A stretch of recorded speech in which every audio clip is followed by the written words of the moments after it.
Subhadra please, இந்த ஜாதக விஷயத்துல நீ என்னைக்குதான் மாற போற? உன் கண்ணு முன்னாடியே இசையும் விஷாலும் எவ்வளவு சந்தோஷமா பேசிக்கிட்டு இருக்காங்க. விஷால் தன் மனைவி இசைக்காக உன் கூடவே சண்டை போடுறான். அப்படி இருக்கிறவங்கள போய் சேர்ந்து வாழக்கூடாதுன்னு உன்கிட்ட நான் இதை எதிர்பார்க்கல சுபத்ரா. நீங்க கோவப்படுவீங்கன்னு எனக்கு தெரியும். இருந்தாலும் நான் அதை செஞ்சேன். அதுக்கு ஒரே ஒரு காரணம் தாங்க. ஜாதகத்தால ஏற்கனவே நம்ம வீட்ல நடந்த இழப்பு ரொம்ப பெருசு. அது மாதிரி இன்னொன்னு நம்ம குடும்பத்துல நடக்க கூடாது. அந்த கவலை, அந்த பயம் எனக்கு இருக்குங்க. எனக்கு இந்த குடும்பம் சந்தோஷமா இருக்கணும்.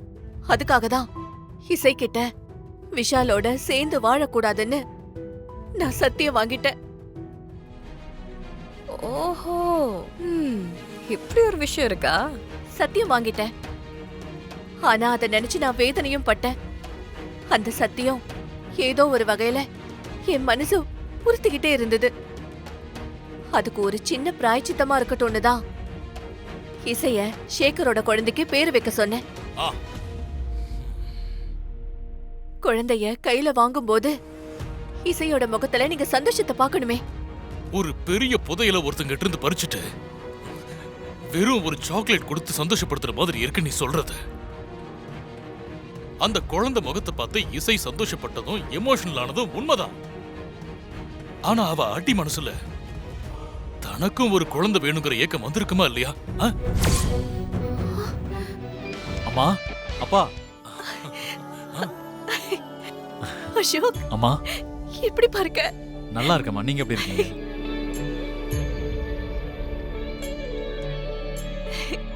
ஏங்க, நம்ம அசோக்குங்க. அசோக் எப்படி இருக்கான் பாருங்க. அம்மா, அப்பா, நீங்க ரெண்டு பேரும் எப்படி இருக்கீங்க? நல்லா இருக்கோடா. நீ எப்படி பார்க்க? எங்களை மன்னிச்சிடுப்பா. அப்படியெல்லாம் சொல்லாதீங்கம்மா. இல்ல அசோக், இத்தனை நாளா உன்னை பத்தி தெரியாம இருந்துட்டோம்ல. இட்ஸ் ஓகேப்பா, அதான் வந்துட்டேன்ல. உன்னை நாங்க ரொம்ப மிஸ் பண்ணோம்டா.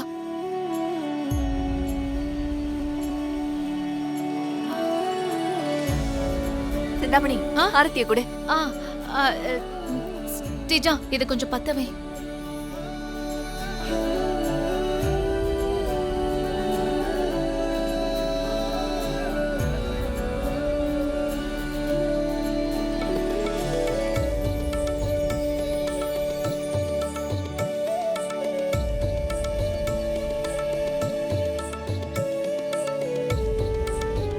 வர்ஷினி, யார் இது?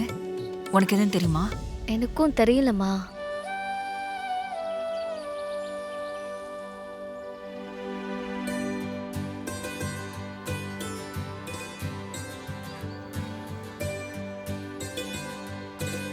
பல்லவி, அம்மா வா, இத கொட்டிட்டு வா.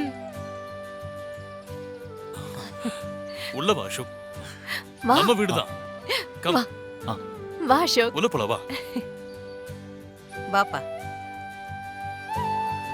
நம்ம அண்ணன் சாகலடா, உயிரோட தான் இருக்கான். சூப்பர்ண்ணா.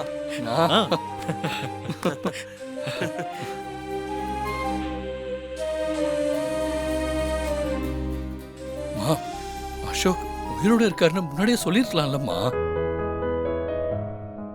ஆமாமா, ஒரே கன்ஃபியூஷன் ஆயிடுச்சுமா. குழப்பமே வேண்டாம். நான் உங்களுக்கெல்லாம் விவரமா சொல்றேன். அசோக் உயிரோட இருக்கிறது எனக்கே கொஞ்ச நாள் முன்னாடி தான் தெரியும். அசோக் குறைபாடோட பிறந்ததுனால டாக்டர் மித்ரா தான் என்கிட்ட போய் சொல்லிட்டு இவனை தான் பாதுகாப்புல வளர்த்திருக்காங்க. அசோக்குக்கு குணம் ஆகாது, அதனால இந்த விஷயத்த சொல்லி நம்மள வருத்தப்பட வைக்க கூடாதுன்னு அசோக்க பத்தி நம்ம கிட்ட சொல்லாம இருந்திருக்காங்க.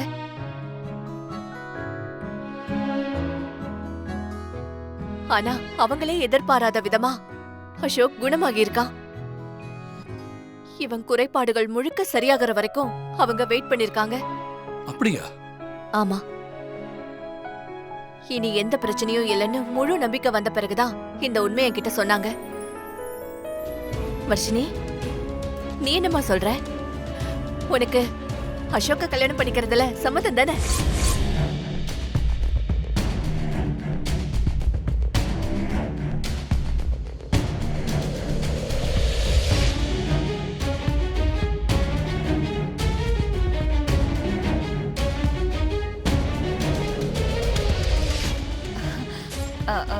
சம்மந்தி அவளுக்கு சந்தோஷத்துல என்ன பேசுறதுனே தெரியல.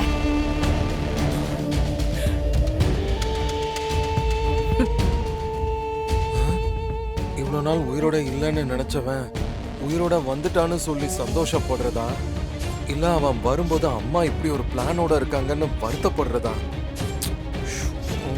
இப்ப என்ன பண்றது? எனக்கு ஒண்ணுமே புரியல விஷால்.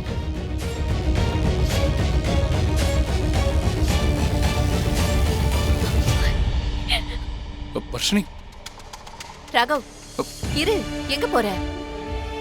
அம்மா. அசோக் முதல்ல நம்ம வீட்டுக்கு வந்திருக்கான். அதான் நம்ம எல்லாரும் சேர்ந்து சாப்பிடலாம்னு நான் பெரிய விருந்தே ஏற்பாடு பண்ணிருக்கேன். வாங்க சாப்பிடலாம். வா அசோக், வா. வாங்க. இதோ வரேங்க. வா. வா வா வாப்பா. வா விஷால். வா விஷால். வரப்பா, நீங்க போங்க.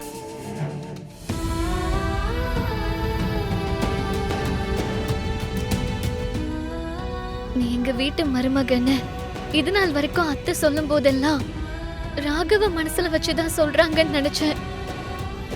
ஆனா இப்பதான் அத்தை சொன்னதுக்கான அர்த்தமே புரியுது. என்னால ராகவ் இல்லாத வாழ்க்கைய யோசிக்கவே முடியாது. இல்ல, அத்தை என்ன சொன்னாலும் என்னால கேட்க முடியாது. ஒன்னால தொலைஞ்சு போன இந்த வீட்டோட நிம்மதி இன்னொரு கல்யாணத்துல அது திரும்ப கிடைக்கணும்னு நினைக்கிறேன். அதுக்கு நீ ஒண்ணு பண்ணணும். நான் என்னத்த பண்ணணும்? இத பாரு இசை, இது வரைக்கும் நடந்த எதை பத்தியுமே நான் உன்கிட்ட பேச விரும்பல. என் பையன் ரொம்ப வருஷம் கழிச்சு என்கிட்ட வந்திருக்கான். அவனுக்கு ஒரு நல்லது பண்ணி பார்க்கணும்னு நான் ஆசைப்படுறேன். நம்ம வீட்ல ஒரு நல்ல காரியம் நடக்கிறதுல உனக்கு எந்த ஆட்சேபனையும் இருக்காதுன்னு நான் நினைக்கிறேன். என்னத்த இப்படி சொல்றீங்க? இந்த குடும்பத்துல எந்த நல்லது நடந்தாலும் நான் ரொம்ப சந்தோஷம் தான் படுவேன். ஆனா என்ன ஆனா? அத்தை, முதல்ல அசோக் வந்து இங்க செட்டில் ஆகட்டும் அத்தை. இங்க இருக்கிற சூழ்நிலை எல்லாத்தையும் அவர் நல்லா புரிஞ்சுக்கணும். வந்த உடனே அவர் இங்க செட்டில் ஆயிடுவாருன்னு சொல்ல முடியாதுல்ல. அதுக்கு கொஞ்சம் டைம் எடுக்கும்ல அத்தை. நீ என்ன சொல்ல வர? இல்ல அத்தை, நம்ம எதுக்குமே அவசரப்பட வேண்டாமே. கொஞ்சம் டைம் எடுத்து நிதானமா பண்ணலாம் தான் சொல்றேன் அத்தை. இங்க பாரு இசை, நான் எல்லாத்தையுமே யோசிச்சுதான் செய்வேன். புரியுதா உனக்கு? உன்கிட்டலாம் நான் அட்வைஸ் கேட்கல. நான் நிதானமா யோசிச்சுதான் இந்த முடிவு எடுத்திருக்கேன்.